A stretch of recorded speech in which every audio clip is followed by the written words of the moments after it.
line, we're back with Dr. Kimberly Orr from Triangle Vision's Optometry. This person says, is there any way to make driving at night any better?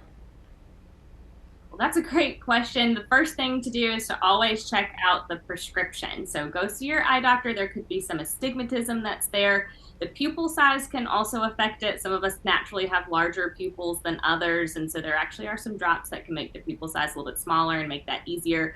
But the first step is to make sure that the prescription is corrected and you have a good pair of glasses with a good anti-reflective coating to cut down on the glare.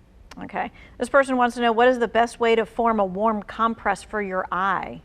Yeah, that's a great question. So you can use a wash rag and hot water if you just don't have anything else at your disposal. It just kind of gets cold pretty quick and then the water's running down your arm. So there's a cool way to make a homemade heating pad, and that's to put some uncooked rice in a sock and tie up the end.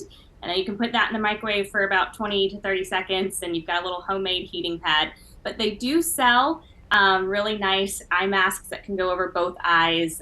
Bruder's a company that does it, and OcuSoft is another company that makes them, so you can actually buy warm compresses like that over the counter. Okay.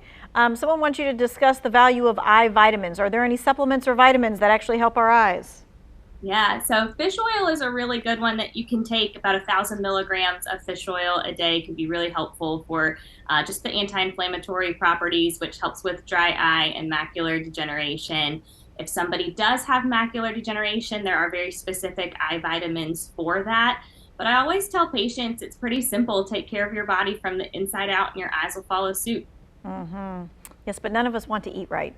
I know, right? I mean, honestly, that's what it is. Okay. This person says, I've had retina surgery on both eyes to correct macula holes. How soon can I get a prescription for glasses? Yeah, I would definitely talk to your retina specialist about that.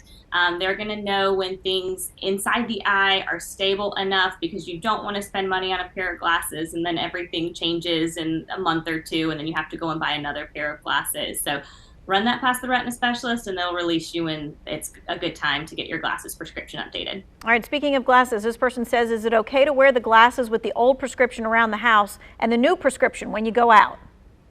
That's okay as long as it's not giving you any headaches or eye strain. Some people can be pretty sensitive to changes in their prescription, and switching between the two can cause a lot of headaches. But if you're tolerating them and it doesn't bother you and they're not too blurry for you because they're a really out-of-date prescription, then that should be okay.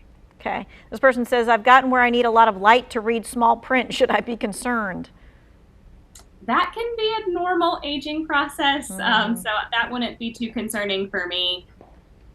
Okay. And then the next question is, my eyelids twitch. Does that mean anything? That's a great question too. Basically, eyelid twitches are usually from stress, lack of sleep, too much caffeine, and sometimes allergies can cause them too. But most of the time when I say that to patients, they go, yep, I'm really stressed out because something in their life has stressed them out and that's causing the eyelid twitch. They're pretty self-limiting though, so nothing to really be concerned about. They say you can drink tonic water to try and calm them down, but most of the time they'll just go away on their own.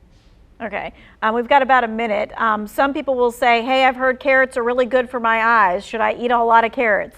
Yeah, so same as before, I always tell patients just take care of your body from the inside out. So good diet. Honestly, spinach and kale are probably the best things for you, and making sure that you're keeping things like high blood pressure and diabetes under control, because those can affect the back of the eye. So more than carrots, it's a whole preventative medicine, taking care of your health through good diet and exercise. Yeah, a few baby carrots, once a week is probably not doing it for you. All right, Dr. Kimberly Orr, thank you so much for joining us and giving us your time and expertise. Folks, if you missed any of this, you can go to WFNYnews2.com after the show. It will be in the 2 Wants to Know section.